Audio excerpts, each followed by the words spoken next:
morning. Ekaro. Ekaro. When You have to draw it. Because I know when it's Yoruba, drawing it and shortening it might mean good. I mean night and day. That is the wonderful thing about the beautiful language that is Yoruba. Good morning and welcome. Now this is Wake Up Nigeria, your Uno breakfast show. It's another beautiful sunny side up Thursday morning. It is bright, blissful, wonderful morning to you all, and we're here really psyched up, really ready to take on this artsy Thursday. Like, can you see my artsy, my twists? Oh today? yeah, I like it. Thank you. It's good. It's ready to wear by MM in the kitchen. You need to blow that trumpet. Yes, so Let people know. yes. I'm styled by MM today. Styled by, yeah. How are you all doing this morning? Good. Great, It's great to be here on a Thursday morning, of course.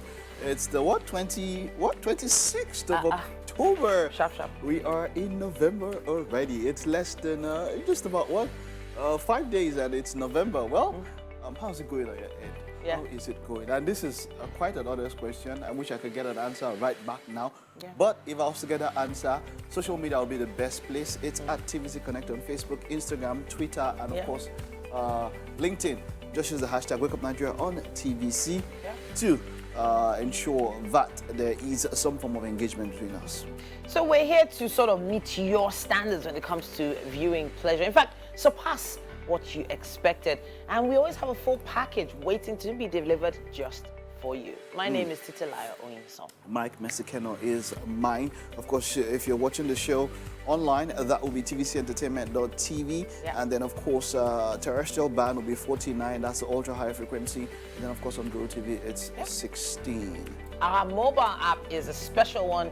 You can download that for Google Play or iOS and watch us in the palm of your hand with no stress. All right, let's get straight into what we have this morning. There's quite a lot that we have in store for you. We have an artist, Taiwo Uwoyemi, a multidisciplinary visual artist, academically trained as an artist at OAU and University of Benin. Now, he'll be here to talk to us about what he does. Junk art. Quite interesting, eh? Yeah. All right. Samanja. Yeah. Don't be throwing that weapon around. I could just put in a lawsuit for attempted assault.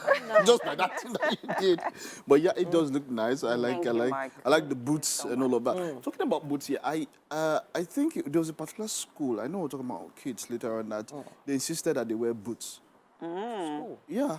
Is it a military school? Or? No, it wasn't a military school, but I was wondering why did they have to insist? But what do kids wear? Do they? Because I don't see.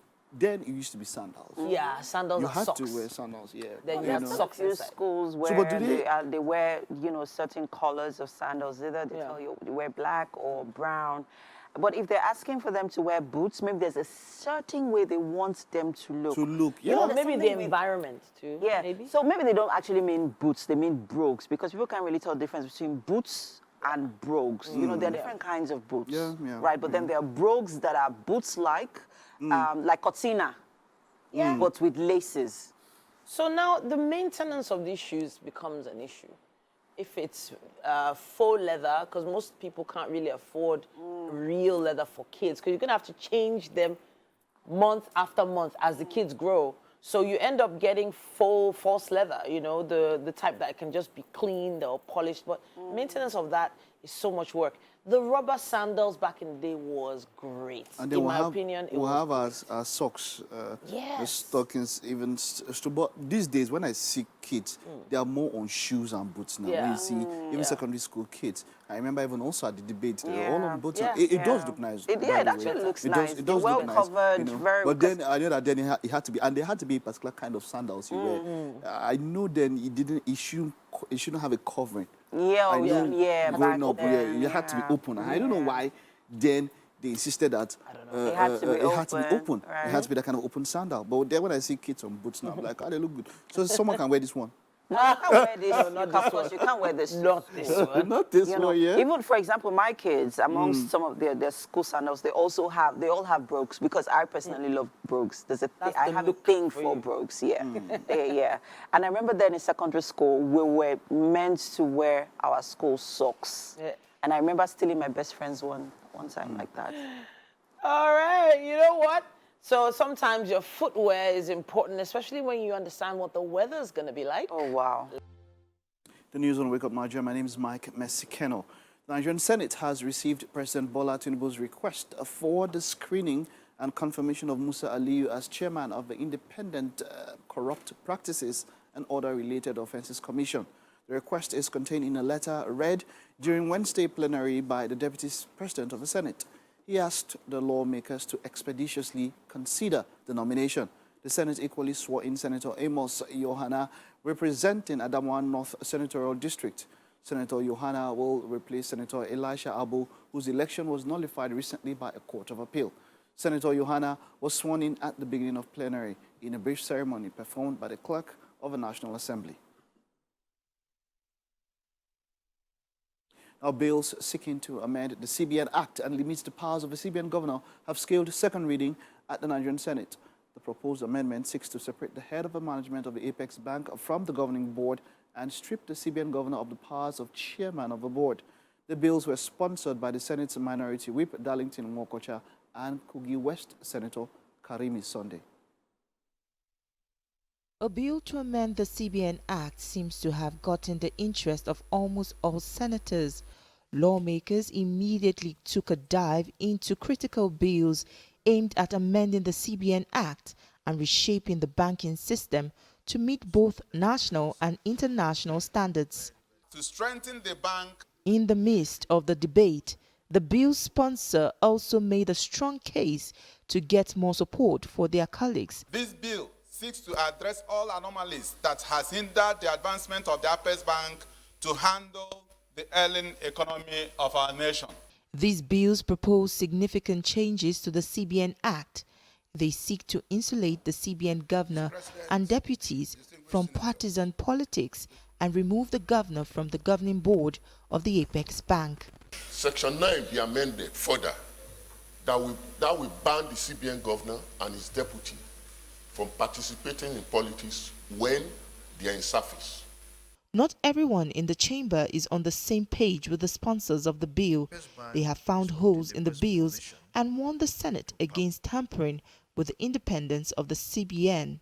The matter of CBN goes beyond CBN as an organization. It is the same that has to do with what the NDIC is doing. These bills propose an expanded board, including the Auditor General of the Federation, the Chairman of the Inland Revenue Service, and the Chartered Institute of Bankers for better synergy in fiscal and monetary policies. It also suggests appointing a different person with the requisite knowledge and qualifications in monetary and financial policies as the board's chairman. The kind of interest the bill generates is an indication of how the lawmakers understand the implications of the actions and inactions of the CBN as a monetary authority in the country. The bills have been referred to the Senate's Committee on Banking, Insurance and Other Financial Institutions. The committee is expected to report back to the Senate with its findings in 2 weeks. Tijesu Adeoye, TVC News. Wow, welcome back. Yeah, so I know a lot of people that actually take the gym sessions we do on air here very seriously. And they do it at home. They don't go to the gym. And a lot of people are taking different options now, making different changes in their lifestyle. You guys find way to work for you. Exactly. To go gym. Yeah, I think to maintain a healthy fitness routine, you have to, it has to be either very close to the house, or you have Close to find to a way office. that you do something at home, and then you can go occasionally, but always find Exactly. way to do something at home. At home. And this is just a little segue into some other things that can be done at home. Some parents are taking the option of homeschooling their kids.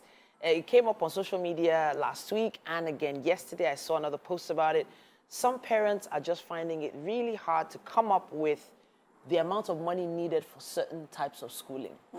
And so the conversation came up with a group of friends yesterday, and we were talking about the actual process of homeschooling kids in a place like Nigeria. The first question was, is it illegal?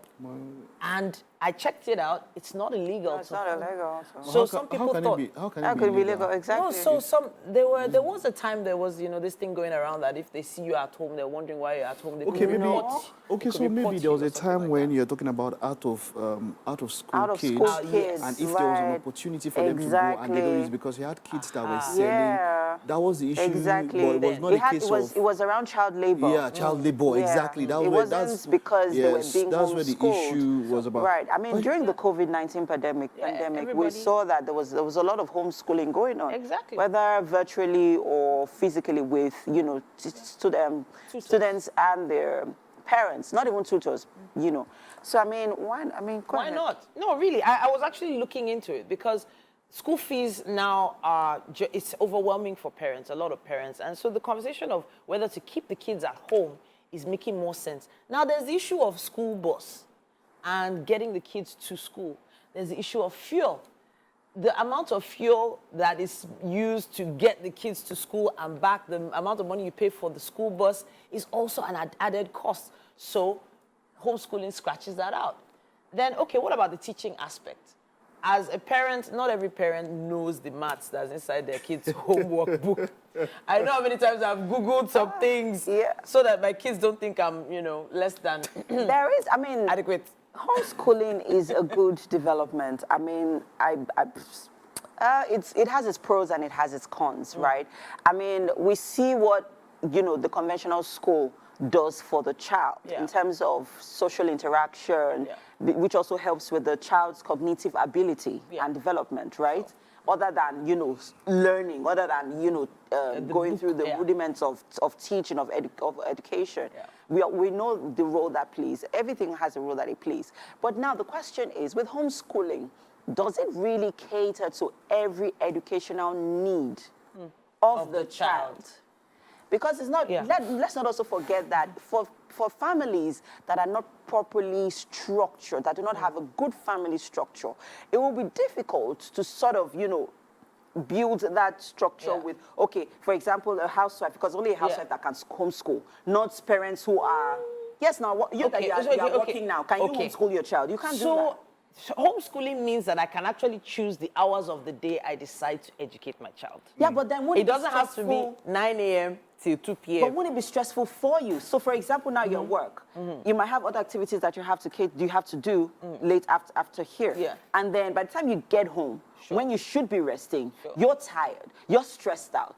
So even you would transfer that emotional and physical. So let's remove me. It's not everybody that goes to work and comes back stressed out. Well, but then, okay, let's talk about business owners. If you own a shop or a boutique or something. Yeah, I have a friend, and he and his wife, so 2 weeks ago or last week, I saw the wife put up a post and I'm glad I homeschooled. I was like, oh, 2 boys. And I was like, you guys are homeschooling? Yeah. Because I feel like it's quite a lot. And then the husband now reiterated the wife's post and yeah, you guys are already homeschooling. It does require a lot, but we are at a point whereby we need to have to cut it. cost and consider what you can do. Yeah. I've always said that, look, you see, the issue about school fees and all of that, as much as people want to give their kids the best that they can do. I mean, we grew up having some parents starving to send their kids abroad to go to school. And that was that is another discussion. But as it stands now, a lot of people, it's really economical, it's biting very hard. If that is the solution, then we have to find a way to go around it. I want to jump on, I wanted to jump on what he said about, parents sending kids abroad. That was because we didn't have access to the internet. Now you have the internet. You can literally download the entire curriculum for 6334. I mean, it's 6 primary school. But they're still going 3, 3, 4. In fact, we are going more now than then. Exactly. I get it. Yes. So the internet said that you're talking about. That's another conversation. No, not jackpot. Education. The education here in fact, even the jackpot, they're using the education route. That is to like 90% the route that is the most. But it's well known that kids that started studying here in Nigeria, when they go abroad, they excel. they have the best grades. So it doesn't mean that the education, because we put them ahead of their years. So it's not as if when they get there, they are dunces. No. But the thing is, with the internet, if you download a whole curriculum, or let's even say... So you when they Google the assignment, how you want to teach them? Calm down. Okay, even if me as a parent, I can't do it, I can still get people to come to the house. To Are do you it. not Those same lesson teachers... Yes, but the lesson teachers are more affordable. You think it's so, cheaper. Let's not forget, we're totally, I think the focus here is on private schools. No. We forget that, no. We forget also that there's also public, there are public schools. If that are free, they offer free education. So even if your children cannot go, you cannot afford to send your children to private schools, you can send them to public schools. But there are public schools available in every local government. Okay, but then you have the public school teacher. We want to send our children to private university. How much is the teacher getting paid? If I offer a teacher, a public school teacher, 25,000 naira, just come to my house 2 days a week to teach my kids. That's one teacher. That teacher is not going to only focus on your child. That's what I'm saying. You will leave your child. It might even be in a hurry. Calm down. No. If you're in the house, Mike, if you're in the house with the kids, you do 2 hours. 2 days, 2 hours with those kids. What they'll absorb in those 2 hours, 2 days is going to be more than what they'll absorb in a classroom. So personally, I love to teach. I would. I'm working towards lecturing at some later part in my life. But teaching my kids or teaching kids for me is no. The stress is too much. I'm telling you. Look, see, because there's something about I understand. Like I said. If it's, when it comes to what is, I mean, we're doing things now that we never thought we could do. That's what you have to understand. Left to me, I like the when it comes to it's the setting of a traditional or the orthodox classroom, as it were. But having to do with kids, I saw a video where my friend I was talking about, the wife, where they were listening, and then the TV was on. Yeah, what did they? That's not homeschooling. No, that's what it works there. It's okay there, but I'm just saying that exactly. You're talking about the discipline. There's some. It's not just discipline. There's some. That can you finish now? The guy has the 2 plus 22. Come on now, Mike. You wouldn't allow that happen. But I'm just saying the conversation is out there. Yeah, let's just know what you think. We're adjusting everything. It could go on and on. If you are not, because for some parents, maybe you're not quantitatively adept, so maths is your issue. How would you do it? Exactly. How would you do it? So let's know your thoughts. School. Let's know your thoughts on social media. Private education. Yeah. Would you homeschool or not? Let's know what you think. Thanks for staying with us. It's time for us to go through the front pages of the newspaper, and with me on the couch is Mike Messi Kennedy. All righty, so let's begin with the Punch newspaper. Making the headlines, we have diesel jet fuel rising prices threaten industries, airlines. And on the riders here, diesel aviation fuel sell for 1,000 naira. Factory shorts in Kano, Ogun, Anambra, others. Telecoms operators use 40 million liters of diesel monthly. Man warns against hike. And quickly at the top of the paper here, Supreme Court decides Tinubu Atiku Obi poll battle today. And president to present 2024 budget November, says Senate. And also here, we have 5.5 trillion naira payroll. Federal government stops workers' salaries not on IPPIS. I'll just take one more story here. Mohbad hit for 6 months over fear of attack, says parents. So, Mike, the diesel jet fuel hike. Yeah, that one has just been going on and on. And that is why the price is now when you go to book a flight, it's not bins, But what I want to talk about is that picture story. Yeah, the picture story. Very obvious there. Yes. I don't know if it's for optics or what. Maybe when they were defending the SUV, the 160 million SUV, maybe this is what they meant. Yes, so that because they're able to ply the bad news. And this happened in Ogun State, because you see the governor of Ogun State here, Dakbo Abiodun.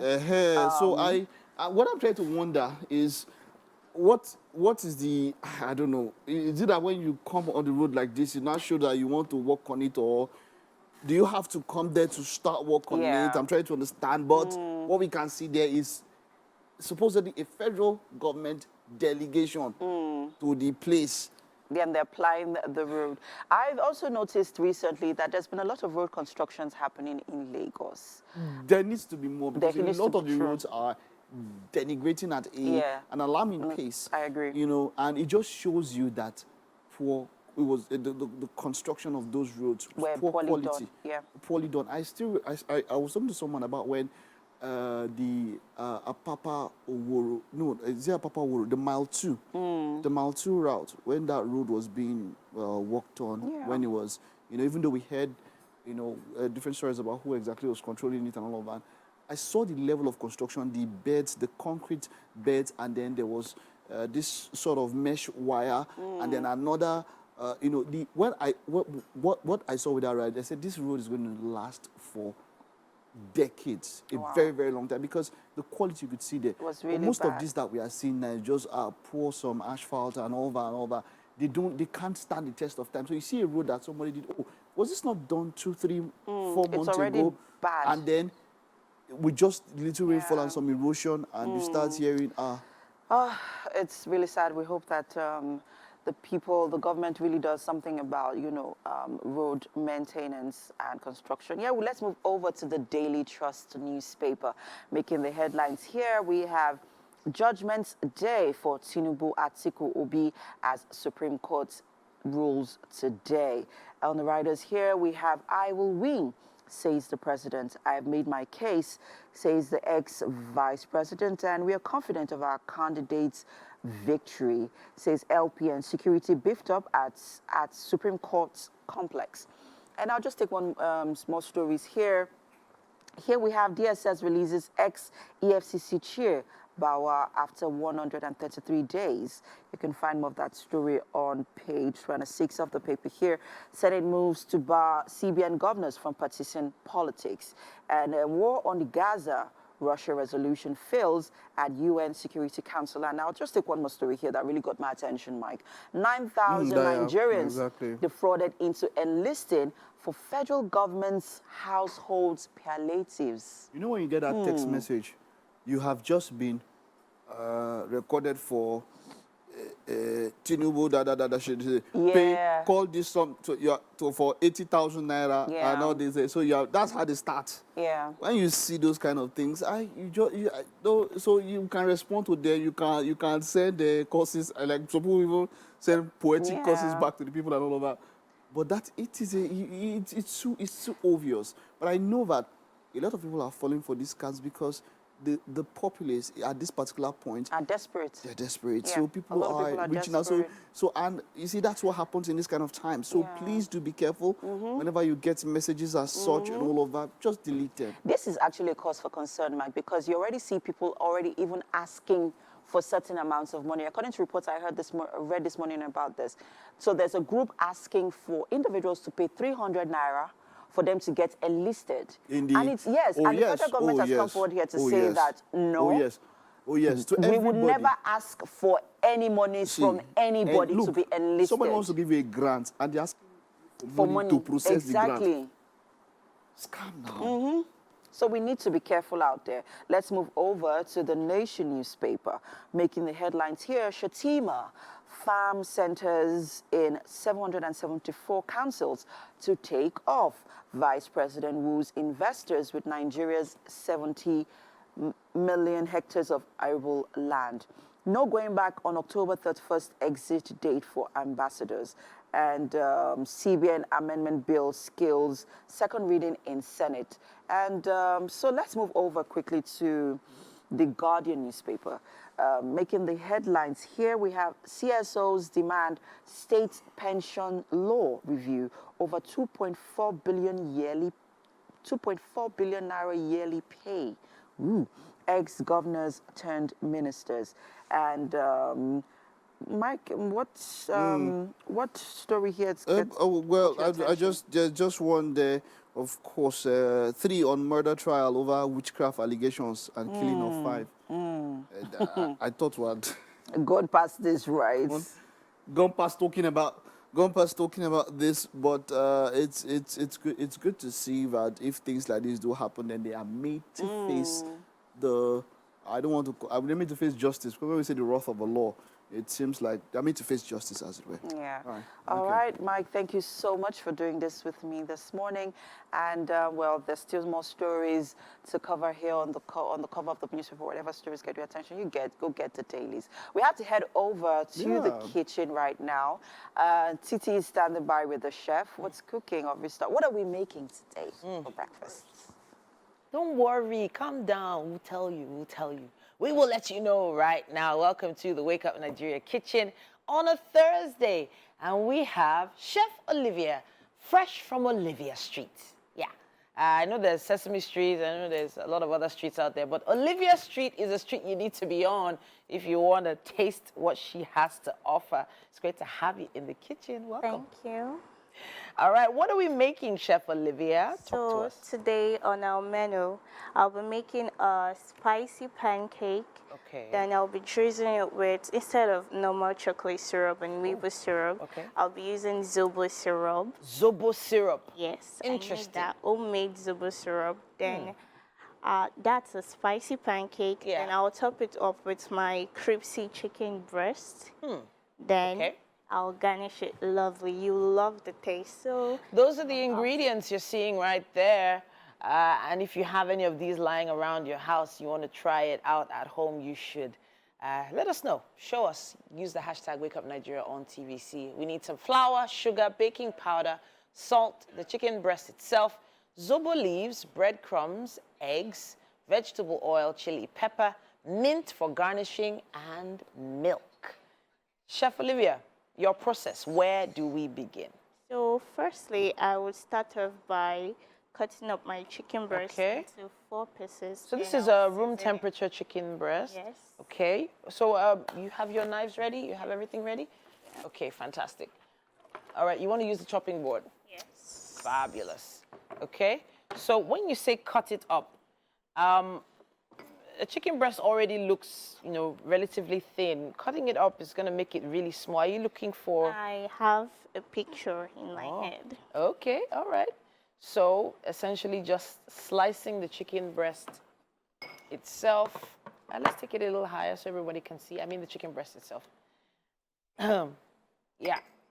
So once we slice this, what happens next? Season it with my salt and pepper and keep it aside. And I'll start. Please take the chicken a little bit higher so we can see it. Oh, yeah. Take the chicken a bit higher on the board. Okay, fantastic. So you're going to season it. What are we using to season? Salt and black peppercorn. Okay, black pepper and salt. And that's it, Yeah. right? Yeah. Just 4 pieces? Yes. Okay, all right, fantastic. So I'll sprinkle some salt on the body. That's it. That's all the salt you're not using anymore. No, I don't want it to be so See salty. some salt seasoned my crumbs. So Speaking of the crumbs, this looks like cornflakes. yes. That's cornflakes. Yeah. So you crushed cornflakes. Interesting. You've added something else to it too? Yeah, a little seasoning. Interesting. All right, fantastic. So this I'll keep it aside. All right. So we keep that aside. Yes. And I'll start off by washing my hands and mixing up the pancake batter. All right, so now it's time for the pancake batter. For those that are looking at the ingredients, again, at this point, I would love for you to see the list of ingredients. We have flour, sugar, baking powder, salt, chicken breast, zobo leaves, breadcrumbs, and instead of breadcrumbs, you can use the cornflakes. If you don't have breadcrumbs, you can use the cornflakes. Fantastic. We have eggs, vegetable oil, chili pepper, and mint for garnish. All right. So one thing I like about new chefs is that they're very generous with their ingredients. And I can see how amazing this is going to be already.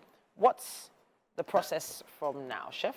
Firstly, I would mix my dry ingredients. Dry together. ingredients. All right, let's mix right in the center there so everyone can see. All right, so the dry ingredient you added just now Was baking powder. This is already sieved all-purpose flour. Okay. And 2 teaspoons of salt. Okay. Then as for my sugar, I'll whisk it together with the egg. Okay. So the measurements seem very precise. This is what, 2 cups of sugar? Yeah. 2 cups of flour? 2 cups of flour. And then the baking powder was 2 tablespoons. 2 tablespoons. And this This is sugar, Yeah. now I'm going to mix it with the egg. okay. Eggs, fantastic. So I need 2 eggs. All right, here you go. So just 2 eggs, but you have 3 here. feel like- The other one will be used to coat my crumbs. Aha. All right, fantastic. First egg gone in. And now the second. So sugar and eggs first. Yeah. Mix it All right, how long are we going to be whisking this for? till it has a smooth consistency. All right, so this looks like it's going to be quite a process, making it smooth. Sugar can be a little coarse, so there's going to be a lot of mixing going on. But it's a great opportunity for us to take a quick break and be back with more on Wake Up Nigeria. Chef Olivia in the Wake Up Nigeria kitchen, and we're making some spicy pancakes and crispy chicken. So before the break, you added 2 eggs, sugar, and some milk to this. Yeah, a cup of milk. A cup of milk, all right. So that milk, was it powdered milk before and then you added Yeah. water, or was it full cream? Yeah, it's a powdered milk. Okay. Then I added water. Fantastic. So So now you've whisked that? Yeah. Yeah? So Is that now- what you were looking for? yeah, so I want to chop some chili in the So when you say chili, is this atarodo? yes. You said we were making pancakes. I'm confused. I said spicy pancake. Oh, well, you So- did. You did. All right, you got me. All right, so now you're adding fresh rodo to this. Yes. Is this a special recipe just for you, or this is something you learned from? It's a special one from me. Okay. It's not like a normal pancake. So as you're dicing that, keep dicing. Talk to us about Olivia Street. Okay. Olivia Street is a delivery service I just started not quite long. Okay. So mostly what I do there, I deliver food and What types of meals do you make? we do different kinds of food trays, Oh, okay. soup in the liters. We also do desserts. Fantastic. Soup per liter is very important these days. Yeah. Especially if you have a good functioning freezer. It's really, really good. I'm getting worried about the amount of pepper we're adding to this pancake. Should I be worried? No. No? It's okay, just 3. Okay, all right. So I'll be adding it now to my So your eggs, sugar, Yeah. and milk. Wow. Pepper, eggs, sugar, milk. I don't think I've seen that one done before. no, now you've seen. I've seen it though. I'm watching. I'm So definitely now I'll watching. be adding my I'm to melt my butter now. Okay, all right. So let's put the heat on. Is this butter or margarine? Oh, it's margarine. Okay. Still fats. Okay, all right. So if I chose to use another option, what would you advise if I didn't have Use unsalted butter. unsalted butter? Yes. Or salted. So once this is melted, what happens? I'll add it to my wet mixture before I add my dry ingredients. Okay. So the ingredients for the wet mixture, let's take them one more time, We have is, our egg. yeah, We have our milk. okay, And I added some chili. Then I mixed in some sugar. all right. So you mix it till it melts inside. All right, this is all looking good, it's looking interesting. And for those of you that want to try it at home, you should, and show us what you're up to. While we're waiting for this butter to melt, just maybe take a picture of some of your ingredients, maybe take a quick video and use the hashtag WakeUpNigeria on TVC. All right. So this is taking a little bit longer. This is your butter. It's a very chunky, very, very thick butter. You know what? Let's take that time to head over to Mike. I can't wait to find out what's next. It's Thursday, and you know, as it is, it's time for art. I have quite an interesting guest this morning, Taiwo Owoyemi, a multidisciplinary visual artist, academically trained as an artist at OAU and University of Benin.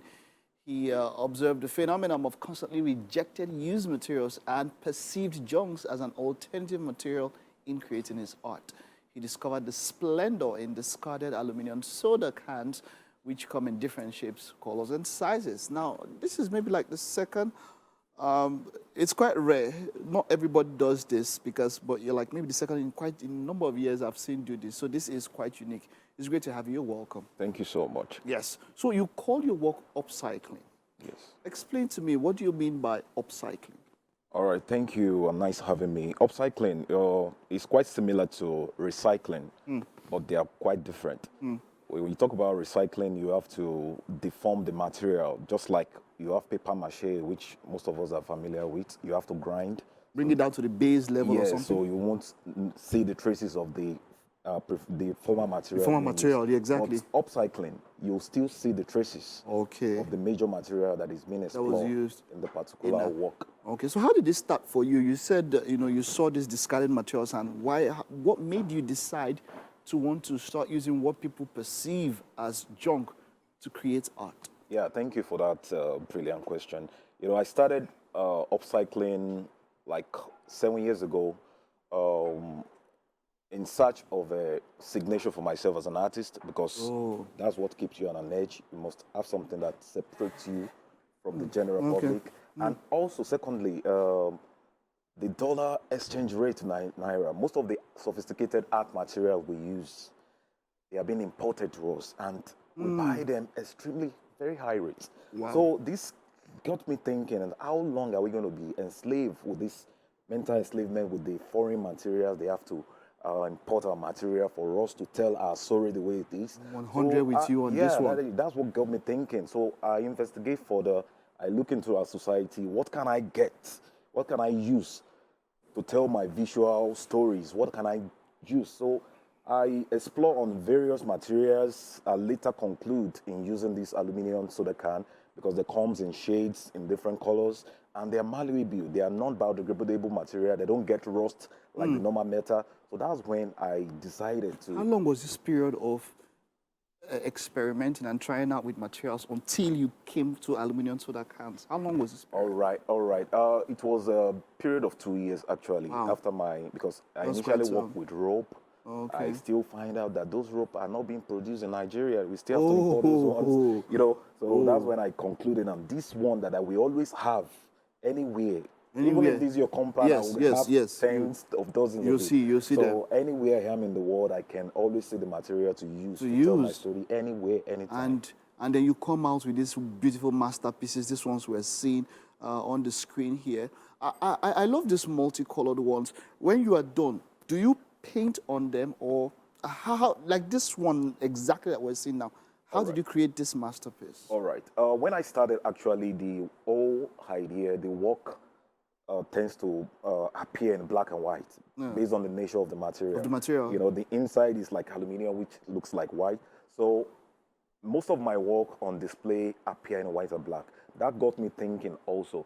So, and there was a particular time that I start investigating, how can I add colors to this? I don't actually like adding pigment, this foreign pigment, the oil colors, the acrylic. So I investigate further. I now find out that I was initially hiding the material. I wasn't bold enough initially to expose it that they are discarded junks. Junks, I understand. But at the level of my exploration, I developed more boldness. So in my quest of looking for colors, I now realize that the one I'm hiding is actually the answer to the question, just like the reference of the biblical, the truth shall set you free. What I'm actually hiding from the public, that's the answer to the question I've been craving for. So when you see those work, you see the orange, maybe gotten from some brand, maybe I don't want to mention brand, I don't know, maybe yeah, I don't know. you know, That's good. You know, some blue, some brand comes in blue. So I started applying those things.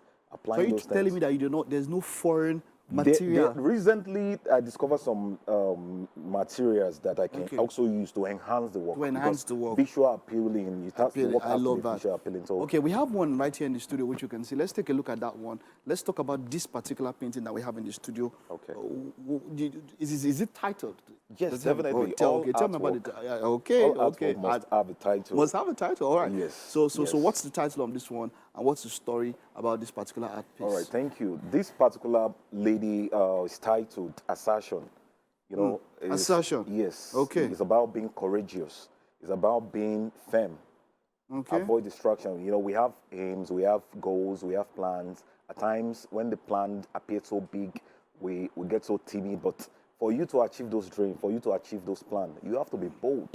You have to be able to face whatever challenges that comes up, that confronts you, and that's what gives you victory at the end of the tunnel. Okay, let's talk about the materials you use for this. Yes. The board I can see is almost like, you know, okay, yes, that I can see behind. What other material did you use for this apart from the board, or was it just the board? Okay, predominantly you were seeing the golden part of the work, which is the aluminum foil. Aluminum foil, okay. Initially, the orange eyes, the back of the cover that gave me the color. The black actually is like this local hair dyes. Okay. That's aged men used to color their hair. And the patinations, the background is just to give the palette wood, this packing case, in a kind of shade, antique look.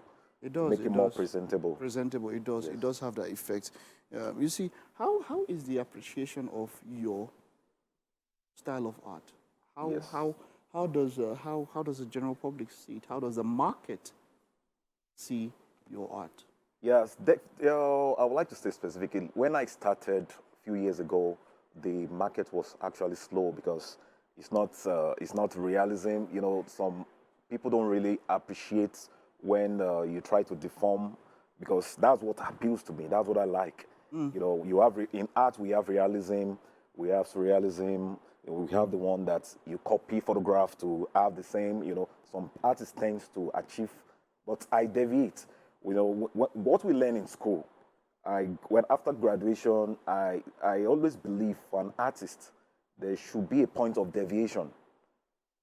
You've learned what you have to learn in school. Yeah, you have to have a point of deviation to keep you on that pedestal you create for yourself.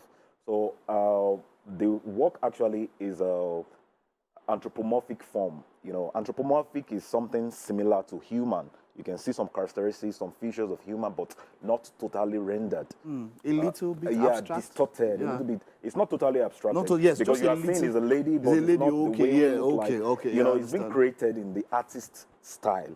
You know, every artist have their own style. Even in music, when you listen to Fela, it's different from Two-Face, it's different. So that's what an artist also inquire to achieve in their explorations. So is the market open to yeah, we're talking about the markets. Definitely, recent times, even within 2 years, I've been marveled because the appreciation has not just doubled, tripled.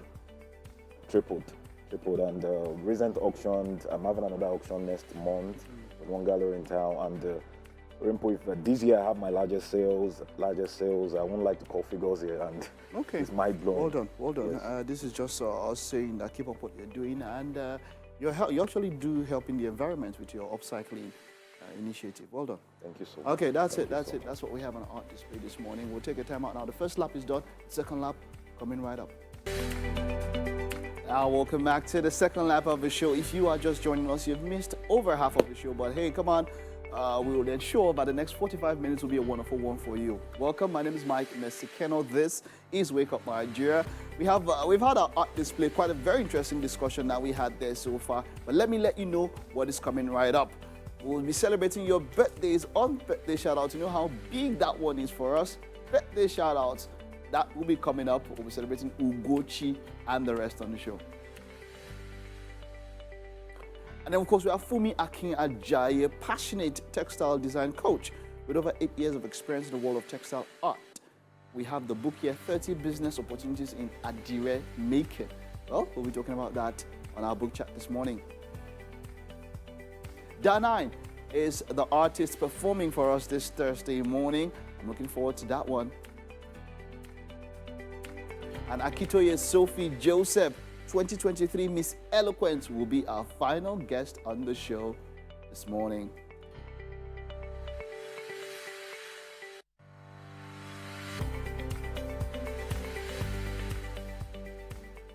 Well, you might be wondering where Titi is. She didn't take a break. She's right here. Of course, we're getting our chicken breast set and ready for devouring this morning. Titi, how far are we going with breakfast? Yeah, the pancakes and chicken breasts are well underway. We've been whisking away. You know, we're now adding some other ingredients. What are we adding to this? A vanilla extract. Vanilla extract, a teaspoon, or is that a tablespoon? Half teaspoon. Half a teaspoon of vanilla extract going in. And then I think the flour goes in next, right? Yes. Now this is pre-sieved normal white flour going in with the eggs, the sugar, and the chili. So there was, I think, about a cup of water in there as well. Am I right? Yeah. Okay, a cup of milk. A cup of milk, not a cup of water. I apologize. Yes. So the chicken earlier was, you know, marinated with pepper and salt there, and you're going to be doing some coating, but we have to get started on those pancakes. And inside the frying pan itself, I can see you've put some little shapers in there. Those are the ingredients you need: some flour, sugar, baking powder, salt, chicken breast, and breadcrumbs or cornflakes, eggs, vegetable oil, chili pepper, mint for garnishing, and some milk, about a cup of milk. So she's whisking away, and it's looking nice and smooth already. She's getting there, getting there, getting there. So in our frying pan now, we have this little shaper. It's a square shaper. Are you planning to put the pancake mix in there? Yeah, to have the shape. Fantastic. All right, so one has butter in it and one has oil. Is that intentional? No. No, not really? Yeah, I was supposed to use the oil, but supposed to use oil. I melted the butter, so you might as well. Yeah. Okay, fantastic. So are we on low heat or high heat for this? Low heat. Low heat. Yes. Okay. So your pancake doesn't get burned. It's supposed to be on low heat so it cooks. Okay. So. Oh, that looks nicely whisked. Ooh, that's the consistency you're looking for. Fabulous. All right, you need to show us this shaping process, because you know we see it on Instagram all the time when the chefs are doing, but it doesn't look as easy as it seems right now in front of me. All right, so go ahead and show us your technique. All right, so let's see if we can put this heat on as well. All right, so now that's the consistency. It's very thick. Yeah. Very, very thick. All right. I can't even see the pepper. But you'll feel it. I'll feel it, right? All right, so that goes straight into the shaper. Ooh. A square-shaped pancake. Look at that. Interesting, interesting. Whenever I see all these shapers in the stores, I was like, what will I use this one to do? You know what? Maybe I might just pick up a few and try this at home. You should. Speaking of trying this at home, hopefully you are well underway trying it yourself. We would love to see what you're getting up to. Just use our hashtag WakeUpNigeria_on_TVC. Chef Olivia here from Olivia's Treats. And Olivia's Treats do desserts and deliveries just like this. So wait, you're removing it already? Yep. Seriously? Ooh, I thought it was going to take a little longer there. And it's not hot? It wasn't hot? It was hot? You know what? We are hard at work getting these pancakes ready. The chicken is nicely marinating, but we have to take a quick look at what the weather is going to be. And we are back. Thanks for staying with us. As we all know, it's Thursday, Artsy Thursday here on the show. And our book chats is one of our most critical segments on the show. And with me on the couch is Funmi Akin Ajayi. She is a passionate textile design coach with over 8 years of experience in the world of textile arts, especially batik and adire making, fabric printing and painting. She's also the author of the book we're about to review, 30 Business Opportunities in Adire Making. You're welcome to the show. Thank you. Good morning. Good morning. Thanks for being here. Thank you for having me. So first, I need to ask you, what you're wearing is lovely. Did you design this as well? I did. Okay, so talk to us a little bit about textile design. I remember back then in school, home economics, we were made to, do tie and dye. You know, it was part of our home economics practicals then. And I really don't know if that is still being done in schools these days. But let's talk a little bit about, textile design, which you are, which you do. I mean, you design, you paint, you craft, you put it together. Let's talk about, from conceptualization to production. What is the process and what goes into it? Okay, for textile design, what we actually do is that we design the textile that is already made. So we have different parts of textile designing. We have the fabric painting, we have the fabric printing, we have the dyeing, which is the adire part of it. We have the surface embellishment, that is the beading, putting rhinestones and everything. So we have different types of textile design. So everyone has their own different ways that you can actually create their designs, and each design will determine how long you're going to create the designs. Yeah. So. Okay, now you talked about, designing your own adire fabrics for your clothing line, which is another, one of the business opportunities that you mentioned here. Designing, must every adire designer know how to, or must they be involved in textile designing? Yeah, you should be involved, even if you are not dyeing it. Like, I have a team that work with me, and I also design too. Okay. So sometimes if I don't have time to make it, of course I should be sure that they'll be able to do the right things for me. So you have to be involved. You necessarily don't have to have your hands on it, though you have to have your hands on it, but you should be involved so that you'll be able to get the right results. Because, when you work with artisans, they can have different excuses for making the wrong things. But when you know about it, it's not going to be an excuse. They have to fix it. Okay, so one of the opportunities that you highlighted, in your book was collaboration. Yeah. That is a major challenge with a lot of designers in the industry, especially here in Nigeria. I'm talking from experience because I'm also a fashion designer. And here you talked about being able to collaborate with other designers for them to use your fabrics. How do you convince someone who's, not into collaboration to collaborate with them to, use your adire fabrics for their designs? Okay, the thing is, as a textile designer, as an adire designer, you should be able to be flexible with different designs. And when you go with all these products, they will understand that they need you. It's just something that when a fashion designer sees and he knows that, okay, if I have this vision and I have this like imagination in my head, and you can put it on the fabric, then we should be able to work together. So an adire designer is supposed to have that designs, or probably have different unique things that you can take to the fashion designer to make the person understand that I can deliver, and also I can work with your time, because that is also very important. Making adire sometimes can take longer period depending on what design that you are creating. So yeah, so that's one of the things that you have to make the fashion designer know about. And collaboration, like I always say, collaboration is the best thing that can happen to the fashion industry in Nigeria. When you collaborate with textile designers, you'll be able to get better results. Everybody will not make the same designs.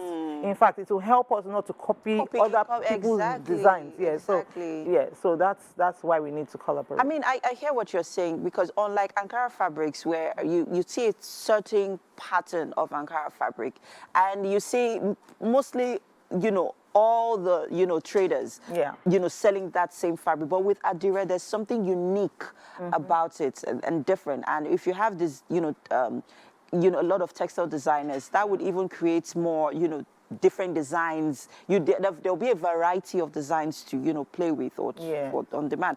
Now let's talk about organizing workshops, which you mentioned here.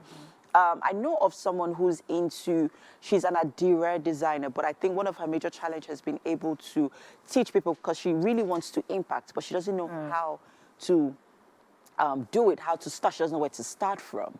What's your advice here? Okay, like I mentioned, I'm also a direct coach. Yeah. And if you want to teach anybody, you have to start from the lowest. Even if the person knows any part of it, you have to start from the base so that the person will understand your own base and then take it to the level that the person needs to get to. So it takes gradual processes. You break it down and then it makes it easy for whoever you're teaching to be able to consume it. They need to understand it. You don't just, like, as I mentioned that I'm a coach, there are so many times that we try to make people understand the tie and dye that you mentioned, that in primary schools, that's what they teach. We have to first of all start from there. Then we now move into resisting of the dyes on some parts of the fabrics and everything. And before you know it, your students will be able to pick.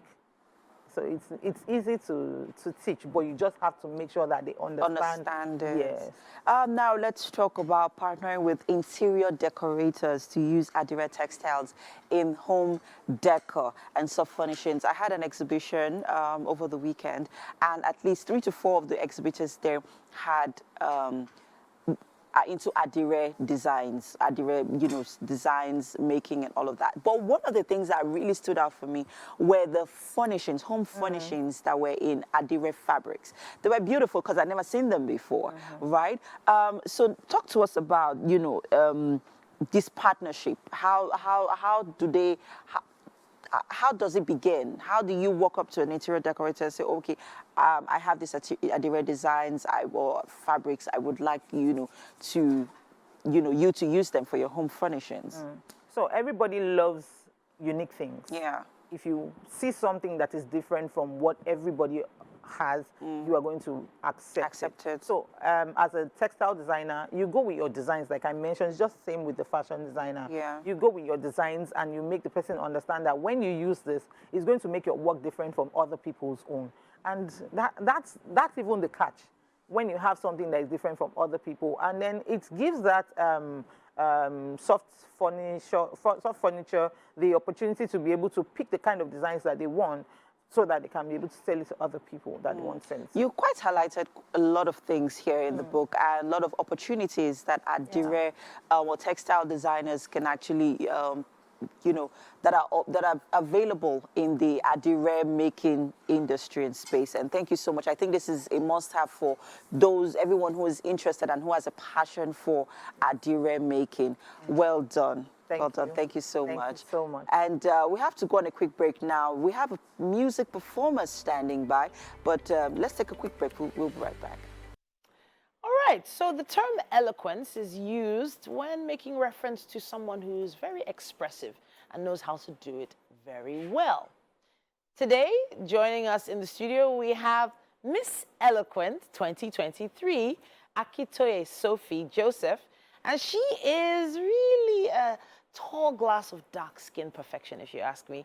Now, she is here with the second runner-up of Miss Eloquent 2023, Ntombi Elsie Mabena. Now, she is also a pageant model and philanthropist and entrepreneur. Now, it's really great to have both of you in the studio. Thank you. Welcome, welcome, welcome. So when was Miss Eloquent, when was the pageant? It was on the 21st. On the 21st? Yeah. That was just a few days ago. Yeah. Wow, okay, so this is fresh. Brand new crowns, brand new queens in the studio. It's great to have you. Now, you are not Nigerian, am I right? Yes, I'm South African. South African. You came all the way from SA to be part of the pageant. Yes. Welcome to Nigeria. Thank you. So how has the experience been so far? It's been amazing. Okay. It's been amazing. Seeing new people, new place, tasting new food. Okay. It's been an amazing experience. I'm pleased to hear that.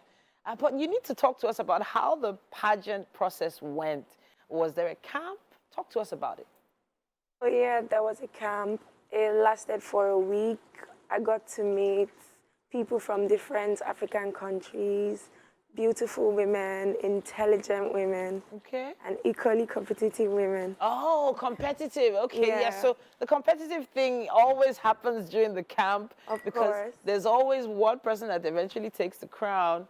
But then you got the top model post. Was there something special you were doing during the camp that you think they noticed? Talk to us about that role. Well, during camp, I've been somebody that always portrays character. Okay. And I also got other subtitles like photogenic. Okay. Best in catwalk. Oh, okay. So it's always has been about the energy that I put in, the efforts, and yeah, basically how I portrayed myself in the entire camp. Okay, so best catwalk is a very serious thing. You were catwalk modeling before then? Maybe in SA, were you? Yes, I'm a model in SA with a few titles, few international titles, and a lot of local titles. All right, then. It's obviously great to have you both in the studio, but we have quite a few pageant queens, you know, pop in and out of Wake Up Nigeria. It's important for us to find out what the plans are now. You have this title, Miss Eloquent Africa, you know, so what happens next? Okay, so like I said, I was going to do a pet project called 15 Hours with the Special Kids. Oh, 15 hours, okay. Yeah, so that's like 5 hours each dedicated to special children with disabilities and deformities. Okay. So I'd like to create a platform where they're appreciated and not cast aside, where I get to listen to their stories and also have fun with them. Okay, so usually there's a reason why you pick something like this. Is there a story behind it? Okay, so growing up, I was surrounded around with disabled kids, disabled kids. And then I just grew this natural fondness for them. I loved them aside from the fact that they were always cast aside and stuff. So, and then my dad always did like this project thingy where we went to visit them during the weeks and stuff. So it's just, it's more like a commitment for me, not a project. Okay, it's a commitment for you. Yeah. And I have a feeling your parents will be proud that you picked something Very like this. proud. Honestly, it's one thing to wear the crown. It's also another thing to, you know, make the time count, you know. And I know you've probably had the opportunity to meet people and talk to people. You know, what are your plans? Well, in South Africa, I have my own company, General's Beauty Hub and Projects. A part of my work, I promote entrepreneurship, and I would like to ensure that this helps them to channel their work towards entrepreneur, youth development, women empowerment. And the reason behind all this is because a lot of women in South Africa are headed households, they are taking care, they are single mothers, and I felt the need that this project will be very helpful and relevant to my country. Okay, so you are definitely taking this home. You know, I know you probably have family at home. When they heard that you got this title, what was the response? They are so excited. They were so excited. They've been proud and excited upon arrival. Okay. So it's not just prominence. It's something that they were looking up to, that I'm not coming home empty-handed. So they are very happy. I'm really, really happy for you as well. But I want to know from you, when they announced your name as the winner of Miss Eloquent Africa, what was that first thought that came to your head? What was your reaction? Oh my God, I won this. Okay, so you couldn't believe it. Yeah, because like I said earlier, the ladies were very competitive. Everyone was on their A game, so I didn't expect that. So what do you think you did differently that got you the crown? I think, because like, okay, let's start from camp. I think because they saw my competitiveness, I was super competitive. I was very dedicated. Okay. I gave it my all. And on the final day, I was just enjoying it. You were just having fun. Yes, I was. So one of the parts about pageants I love the most are the outfits, the clothes. You know, did you have a special outfit and do you have a designer to shout out to? Yes. Okay, so I loved my national costume, and I'm giving a big shout out to Prince Glam Empire for putting me on that lovely. What was it? What was it representing? Your look? My look. It was representing Africa, but mostly like from the Oshun. Okay. Yeah. All right. What color was it? It was white. Okay. I'm Yoruba. Okay. And so I was given that Yoruba vibe. Yoruba vibe. I love it. Yes. Okay, so that white on your dark skin, your beautiful dark skin, by the way, Thank you. it must have really popped on stage. All right. And then for my evening dress, a big shout out to the Moben brand for putting me on that gorgeous and lovely outfit. Okay. It was given. I have a feeling it was probably the way you felt in those outfits that was just exuding that day. Yeah. I feel like did you bring a traditional wear from South Africa? Yes, I did. Okay, talk to us about it. So in South Africa, most of our traditional outfits, they portray our flag. Okay. We have very colorful clothing. As you know, South Africa is the rainbow nation. Yeah. So that was what my cultural outfit was portraying. And as for my evening dress, I got best evening gown. Oh, wow. Yeah. Okay. It was Barbie-like, pink.